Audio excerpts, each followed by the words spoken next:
Dr. Elias Crone staggered as lunar station Helios lurched, gravity stuttering like a skipped heartbeat. His display fractured into cascading glyphs, symbols tearing themselves apart, and reforming in patterns that refused to settle. The lab lights dimmed to emergency amber. Somewhere behind him, a containment alarm began to howl. "Kill the feed," Elias said, already reaching for the manual cutoff. "I did." Mirachin snapped, fingers flying over a dead console. "It's not listening." The archive sat at the center of the room like a black glass coffin, smooth and inert until seconds ago. Now its surface crawled with pale geometries, as if something inside were trying to remember how to be seen. The station's diagnostic overlays lit Elias's retinal display, power spikes, quantum bleed, non-local pings firing faster than causality should allow. "It's broadcasting," he said. "To where?" Mira asked. Elias swallowed. "Everywhere." The gravity surge eased. The alarms cut out one by one. Silence fell, thick and expectant. Across every screen, primary, auxiliary, even the analog backups, a single phrase burned itself into place, rendered flawlessly in Terran Standard. "Earth has remembered its name." Mira stared. "That's not a translation." "No," Elias said. "That's a declaration." He felt it then, not fear exactly, but the cold certainty that a boundary had been crossed. He'd spent his career deciphering dead languages and polite lies wrapped in diplomatic syntax. This wasn't either. This was identity, spoken aloud. "Is it talking to us?" Mira asked. Elias shook his head. "It's talking about us." They sealed the lab within minutes. Protocol demanded isolation, reporting, surrender of control. Elias complied with the motions while his mind raced.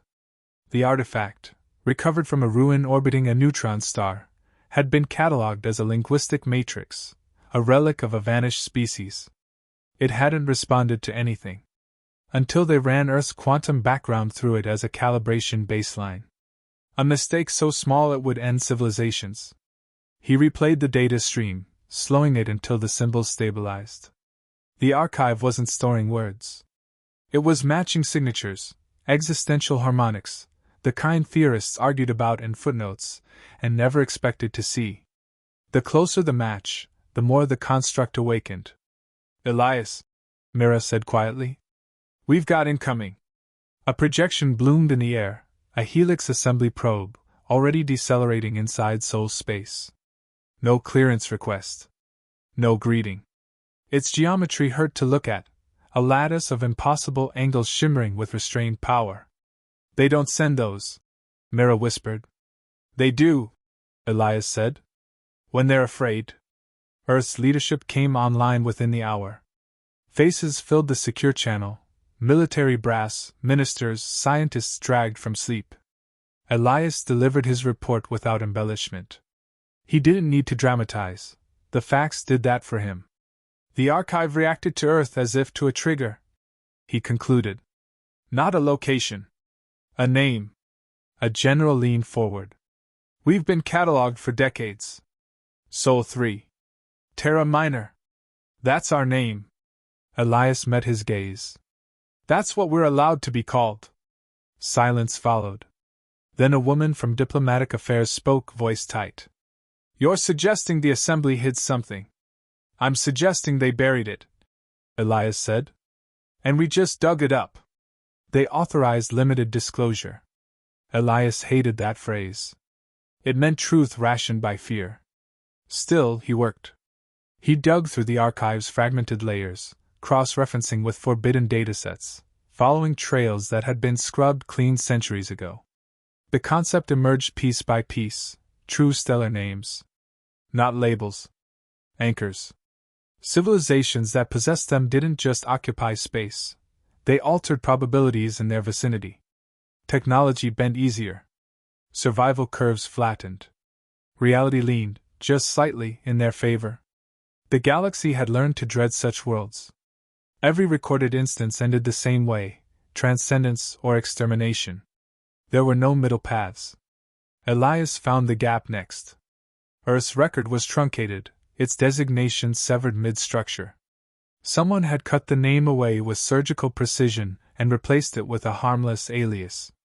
"They declawed us," Mira said when he told her. "They thought they did," Elias replied. The probe transmitted at last. No language.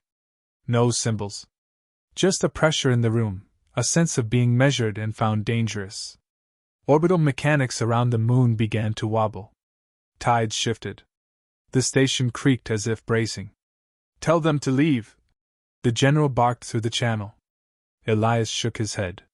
"It's not here to talk." The probe withdrew an hour later, slipping back into higher dimensions as smoothly as it had arrived. The damage remained. Trade relays flickered offline. Navigation solutions grew unreliable. Nothing overt. Nothing that could be called an attack. Pressure. Elias received a final transmission as the channel closed, routed through layers of clearance he didn't know he possessed. It came from the Helix assembly itself, stripped of ceremony. Classification confirmed, Prime Origin World. A footnote followed, ancient and absolute. Prime Origin civilizations are not negotiated with. They are contained, or erased. Elias leaned back, the weight finally settling into him. Humanity had always believed its enemies would come with fleets and fire. It had prepared for that. What it had never prepared for was being feared for what it might become. Mira broke the silence. "What do we do?" Elias looked at Earth, a blue curve hanging fragile and stubborn against the dark. He thought of stories told around fires, of cities rebuilt after ruin, of a species that refused to stay broken. "We remember," he said. "Before they decide for us."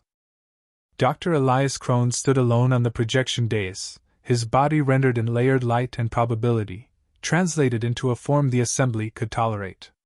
Around him unfolded a chamber larger than continents, shaped by geometry rather than architecture.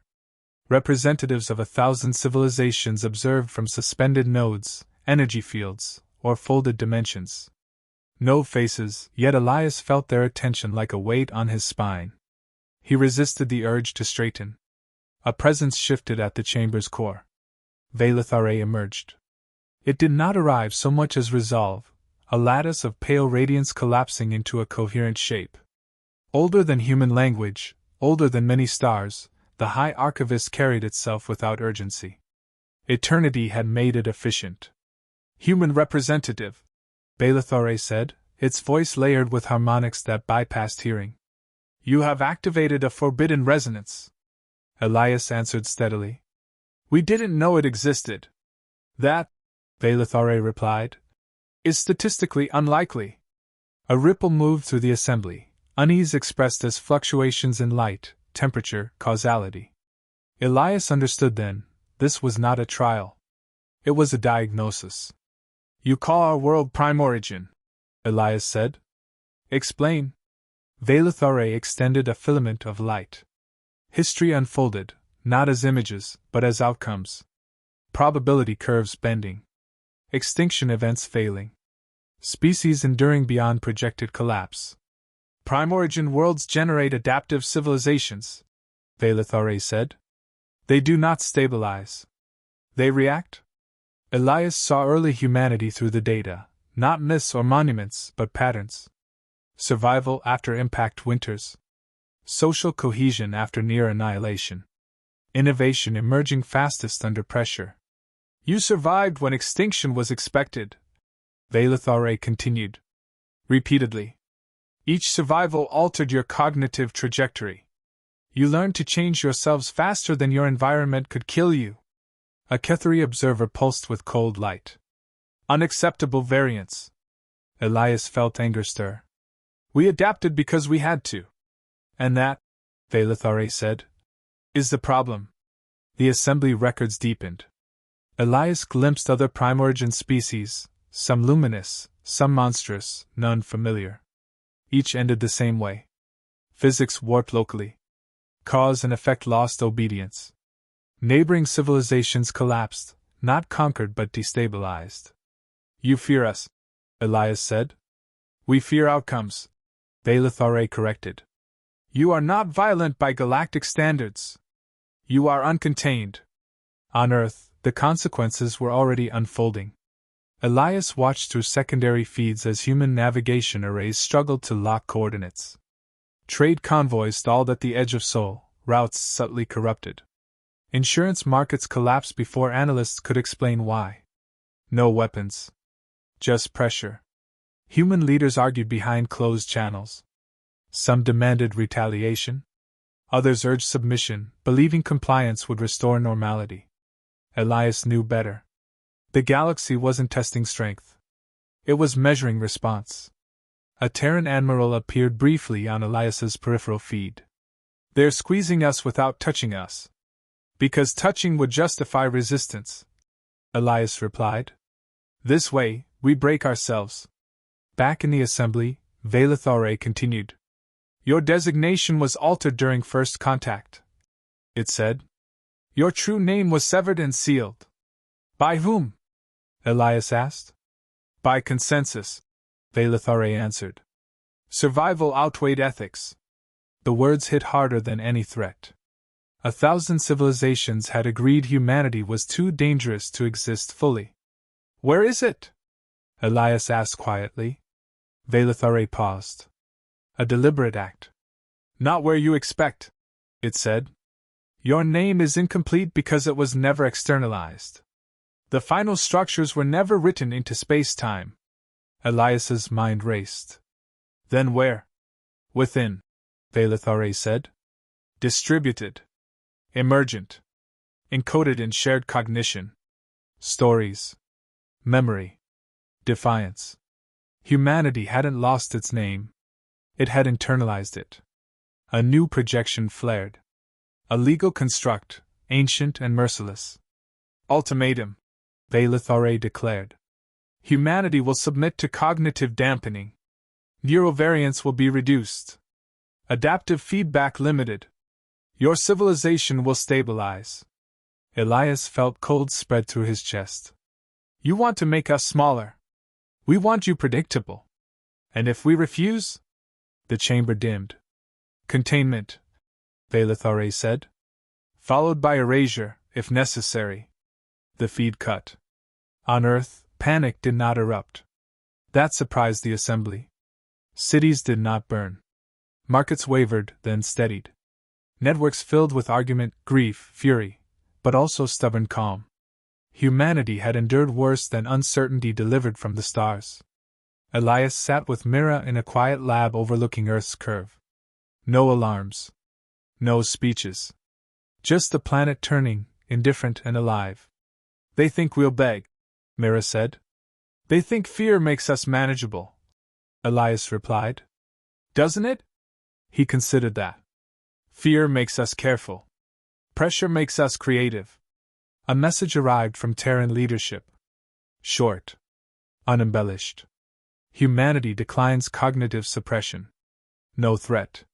No flourish. Silence. In the Helix assembly, that silence registered as anomaly. Velathore reviewed projections that diverged faster than models could resolve. Humanity was not escalating. Not collapsing. It was waiting. For the first time in centuries, the High Archivist experienced uncertainty. And that, more than any weapon, unsettled the galaxy. Elias looked back to the stars, understanding the truth at last. They were not afraid of what humans had done. They were afraid of what humans would become. Once they chose it themselves. Across known space, ancient systems stirred from dormancy. Weapons designed for contingencies no one admitted remembering unlocked themselves. Civilizations evacuated border regions near Sol, convinced causality would tear like fabric under strain. Prediction engines failed outright, their outputs diverging into static. Earth remained quiet. Dr. Elias Crone watched the planet from lunar station Helios, its oceans reflecting sunlight with infuriating normalcy. No fleets formed. No countermeasures armed. Humanity argued, mourned, debated, but did not fracture. That worried the Helix assembly more than resistance ever could. They're waiting for a trigger, a Ketheri observer warned. Velathore did not answer. The High Archivist examined probability curves collapsing into ambiguity around Sol. Not domination. Not submission. Refusal. On Earth, Elias addressed the council for the final time. The chamber was stripped of ceremony. No flags. No rhetoric. They think our name is a weapon, Elias said. It isn't. A minister frowned. Then what is it? Recognition, he replied. Of who we are. Not who we pretend to be to survive. Silence followed. Not agreement, consideration. We don't activate it, Elias continued. We don't declare anything. We don't threaten. We tell the truth. All of it. A general leaned back. You want to broadcast our failures too? Yes, Elias said. Especially those. The vote passed without celebration. The message went out unedited. No anthem. No symbol. Just a human voice, then many. History unfolded as confession rather than boast. Wars and kindness, cruelty and rebuilding, fear faced without absolution. Extinction survived. Cities raised again. A species that broke and refused to stay broken. Across Earth, people listened. Something shifted. Not suddenly. Not violently. The change felt like breath after holding too long. In deep space, sensors registered a resonance completing itself. The final structures of Earth's true name assembled without command, drawn together by shared acknowledgement. No syllable spoken aloud. No sound. Acceptance. Human infrastructure responded first. Failure rates dipped. Structural tolerances improved. Navigation errors corrected themselves before manifesting. Human ships did not become invincible, just stubbornly reliable. Probability leaned. Velathare felt it like cold water. This is incorrect, it said, reviewing data cascading beyond containment. They are not exerting influence outward. A lesser archivist pulsed uneasily. The effect is internalized. Elias appeared once more before the assembly, no longer summoned, invited by consequence. You misunderstood us, he said calmly. We don't need to control reality. We adapt to it. Velathare studied him. Prime origin civilizations destabilize their surroundings. Because they try to, Elias answered. We don't. Yet your presence alters outcomes. Yes, Elias said. For us. The realization propagated slowly through the assembly. Earth's name did not grant dominion. It granted coherence. Humanity became harder to fracture because it stopped denying itself. Containment protocols stalled. Erasure scenarios returned unacceptable risk. Velathare spoke again, voice altered, less certain. You could expand this effect. Elias shook his head. We won't. Why? Because survival taught us something you forgot, Elias said. Power used outward invites fear. Power used inward builds endurance. The assembly withdrew its fleets. Quietly. Without announcement. Trade routes stabilized. Pressure eased, leaving behind unease rather than relief. On Luna, Mira joined Elias at the viewport. They're backing off. They're recalculating, Elias replied. Does that mean we won? He considered the word. It means we didn't lose ourselves. Velathare remained, its projection dimmer now. You terrify the galaxy, it said. Elias met its gaze. So did fire once. Until someone learned to live with it. The High Archivist vanished without reply. Weeks passed. Earth changed subtly. Not brighter. Not louder. Simply steadier. Humanity did not rush outward. It repaired inward. Science advanced without frenzy. Diplomacy resumed on firmer footing. Elias recorded his final log from Helios Station, watching Earth rotate beneath him. They feared our name because it reminded them of what they abandoned, he said softly. That existence isn't about control. It's about endurance. Beyond Sol, the galaxy watched. Carefully. Humanity did not claim the stars. They claimed themselves. And for the first time in a very long time, the universe adjusted. not in fear, but in wary respect.